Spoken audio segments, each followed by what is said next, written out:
A região que abriga mais estados no país também é uma das que mais crescem. Hoje o Nordeste já é a terceira região que mais exporta. Entre janeiro e junho de 2025, foram quase 12 bilhões de dólares. O Nordeste melhorou os números do ano passado e segue em recuperação. O crescimento em relação a 5 anos chega a quase 20%. De acordo com a Fundação Getúlio Vargas, a economia nordestina cresceu 4% no ano passado, acima da média nacional. Aumento ancorado também na movimentação portuária. Entre janeiro e maio, os portos do Nordeste movimentaram juntos mais de 33 milhões de toneladas. Desempenho puxado principalmente pelos portos de Itaqui, no Maranhão, Salvador, na Bahia e Natal, no Rio Grande do Norte. Itaqui foi o porto com maior movimentação no Nordeste, quase 13 milhões de toneladas entre janeiro e maio. Depois vieram os portos de Suape, em Pernambuco, Salvador e Aratu, na Bahia, e Fortaleza, no Ceará. O setor de transportes, ele transforma uma região, ele transforma uma cidade, ele transforma um estado. Então, isso acontece nos diversos lugares que nós passamos. A importância do setor logístico do ponto de vista de geração de emprego, renda. O setor de inovação é a mesma coisa. O setor de inovação é transformador. O setor de inovação, ele gera emprego, ele gera renda, ele gera oportunidades, ele traz esperança para jovens que estão montando a sua primeira startup, que estão fazendo uma capacitação. Então, essa é a grande proposta. Manter essa tendência de evolução é o desafio, e as demandas para a região continuar crescendo estão em debate no Nordeste Export. A 6ª edição do maior fórum de logística e infraestrutura do país acontece em Teresina, capital do Piauí. Nós temos que ter a visão de Estado no que diz respeito a desenvolvimento. Nós temos que entender toda a responsabilidade ambiental que o caso requer. E não esquecendo também da questão social. Eu digo sempre, o grão tem necessidade de sair, ele vai sair por onde tiver porto. Tá certo? E a gente tem que agradecer a Deus que tanto Aratu, Suape, Pecém, Itaqui são corredores natos de exportação desses grãos, sem computar, evidentemente, o exporte do norte do país. Estamos aqui no estado de muitos desafios, um dos menores IDHs do Brasil, mas que tem, isso é que reflete a quantidade de oportunidades que o Piauí, em particular, gera.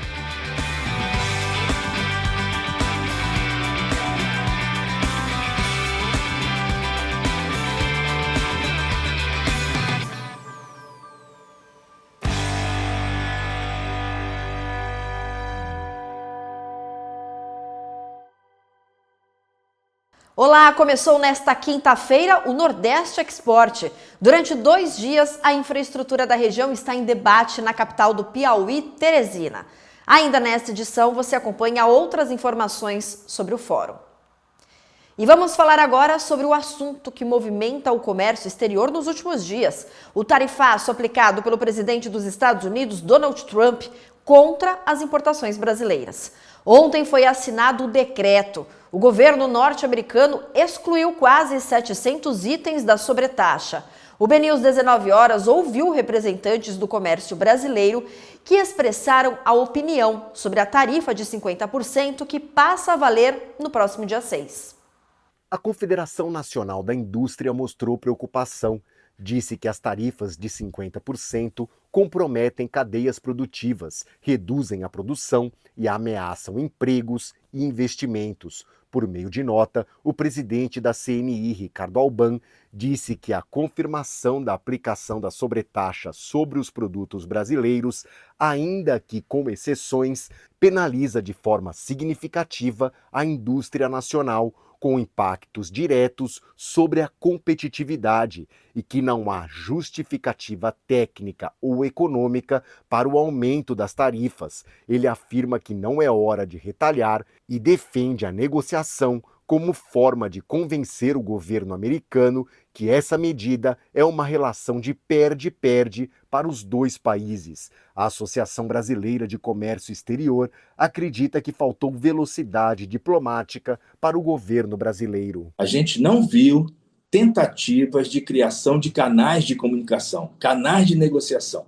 Aí o fato aconteceu, né? E aí o que é que o governo faz? Coloca na ponta de lança, à frente da batalha, os empresários, que já estão sofrendo para serem empresários, para poder produzir no Brasil, para conseguir exportar para o mercado acirrado de alta, né, de alta concorrência, como os Estados Unidos. A Câmara de Comércio, Indústria e Serviços do Brasil acredita que a retirada de itens importantes da lista não vai evitar perdas significativas na economia brasileira. Nós estimávamos uma perda anual de cerca de 10 a 15 bilhões de dólares por ano nas exportações brasileiras.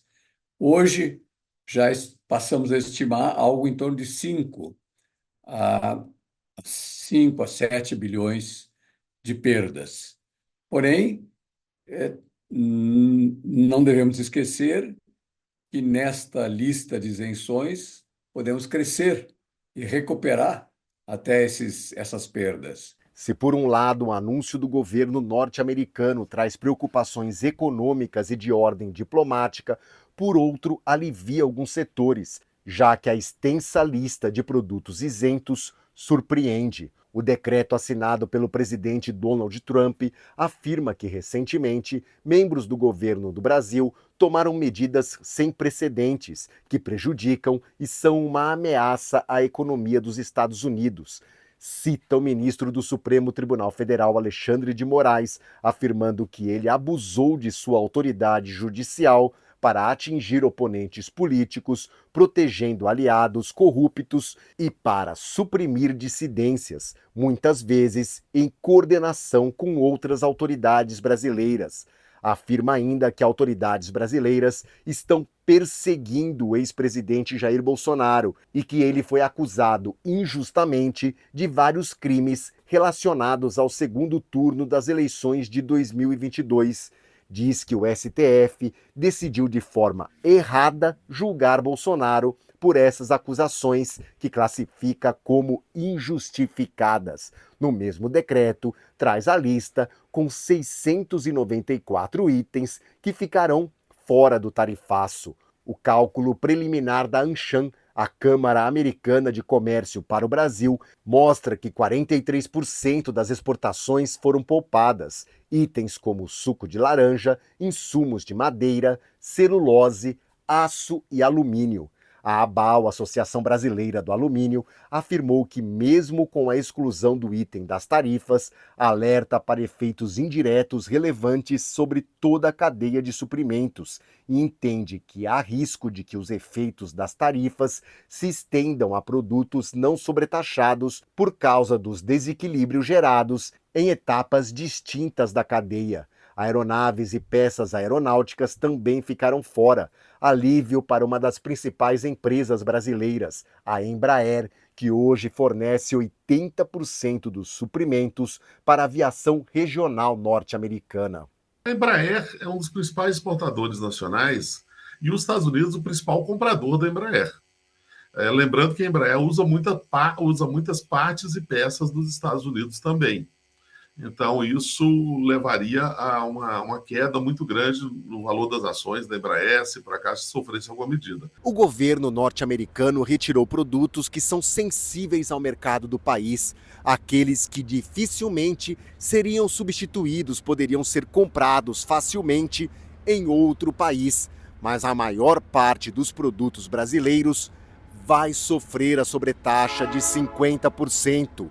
Açúcar, frutas, indústria têxtil e um que surpreendeu, o café.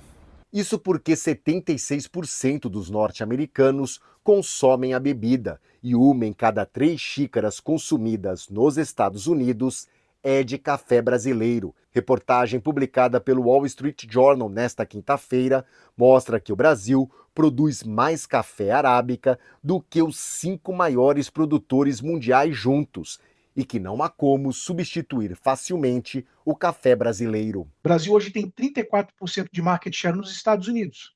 Então, quando nós analisamos a importância do café do Brasil para os Estados Unidos e dos Estados Unidos para o Brasil, sem dúvida, olhando os aspectos sociais e econômicos, traz preocupação para ambas as nações. A posição do empresariado brasileiro é de que o governo deve continuar tentando um canal de negociação. Até o dia 6 ainda há.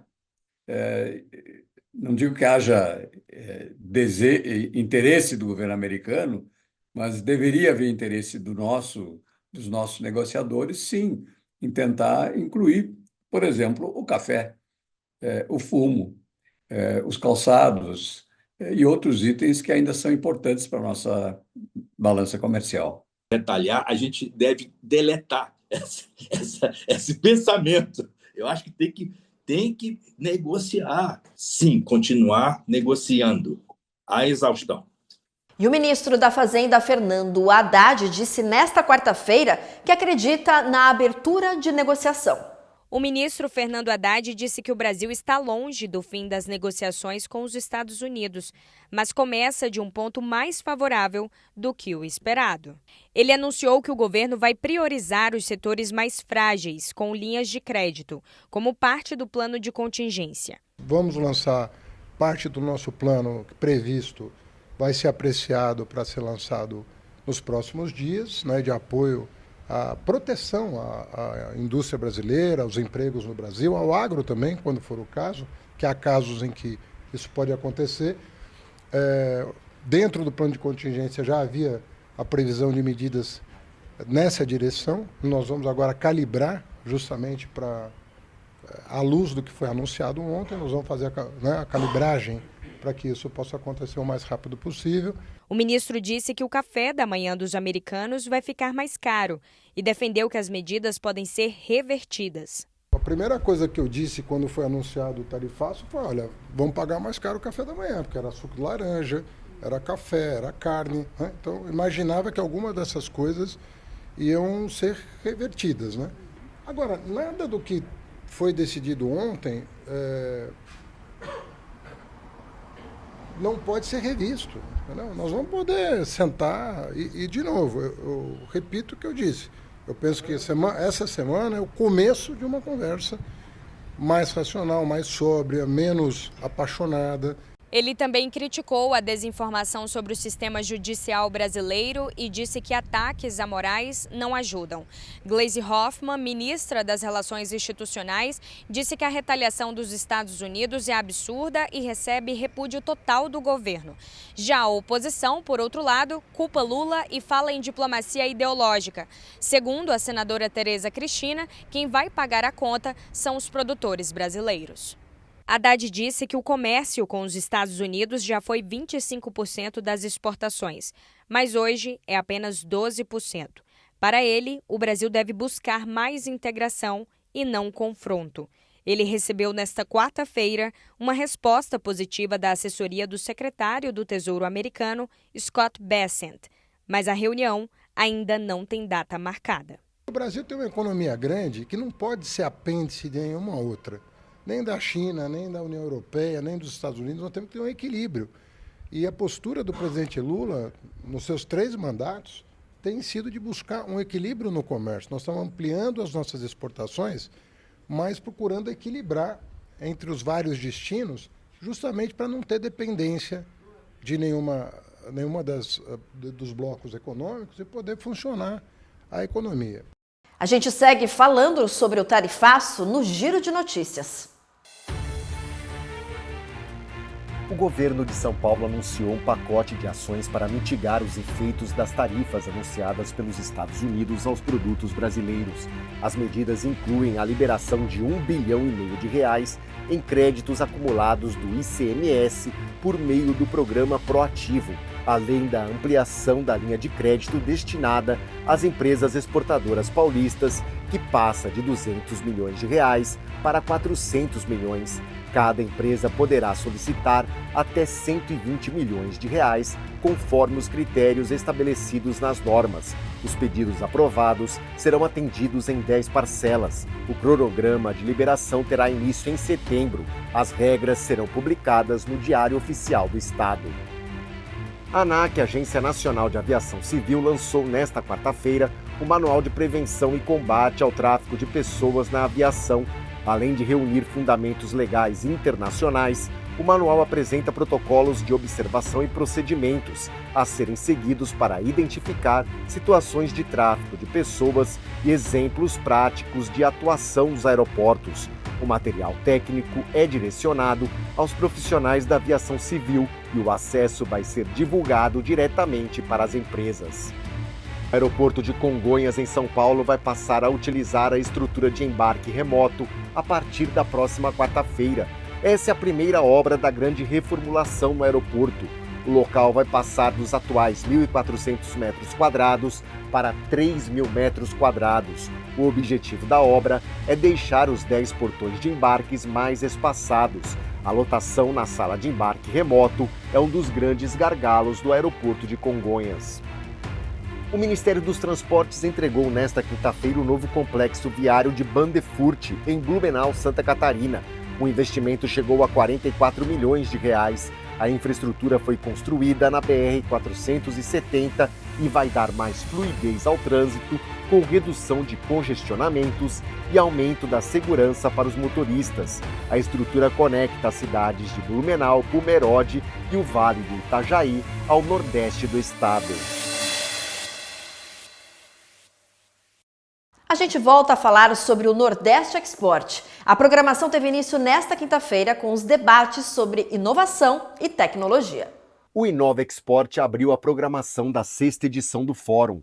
O Nordeste vem se destacando como um dos ecossistemas mais aquecidos em relação à criação de startups e promoção de inovação. Hoje, a região passou o Sul em número de negócios inovadores e Teresina está na 9ª posição no ranking nacional de startups. A gente tem várias iniciativas realmente de fazer esse fit com o mercado das startups pós investimento que o Sebrae faz, que as FAPs fazem. E aí, inclusive, a gente tem até um projeto em andamento com o Senai, né, que é no Espaço S, que é o Pitch S, onde a gente coloca startups que já foram aceleradas pela gente, já estão em operação, né, em tração, junto aos desafios que os industriais trazem. Então, é um pitch reverse que a gente tem feito. A mentalidade do empresário industrial do Piauí não é diferente do restante do Brasil. Como eu disse, sempre muito conservador. Alguns parques industriais, claro, no Sul, Sudeste, são mais desenvolvidos do que o Nordeste em alguns de seus estados. Mas esse é o nosso grande desafio quando a gente fala de inovação aberta. É conectar o que a academia faz, vem desenvolvendo, com o ambiente industrial de fato, e isso um resultado para o mercado. Durante a tarde, a programação começou com o Infra ESG e os avanços da transição energética na região. A Agência Nacional de Transportes Terrestres, quem represento, já há algum tempo colocou na sua estratégia e tem avançado nesse sentido, sustentabilidade como um valor importante, uma dimensão fundamental e transversal às nossas iniciativas. E uma das formas da gente atuar é participando de eventos, sendo um porta-voz da agenda, sempre com uma visão muito pragmática. Os desafios da reforma tributária foram tema do Infrajur, Encontro Regional de Direito de Logística, Infraestrutura e Transportes. A reforma tributária representa um momento crucial para o Brasil, especialmente para a região Nordeste, que tem desafios estruturais específicos, e deve ser realmente vista com uma janela de oportunidade, visando sempre, lógico, preservar mecanismos de compensação para reduzir as desigualdades regionais que são latentes no Brasil, simplificar o sistema sem eliminar os incentivos fiscais tão necessários para determinadas regiões, fortalecer a capacidade administrativa local e promover um ambiente favorável ao crescimento econômico sustentável da região Nordeste. A programação segue nesta sexta-feira e você acompanha ao vivo aqui na TV BNews a partir das 9 da manhã. Uma excelente noite para você, a gente volta a se encontrar nesta sexta-feira. Até lá!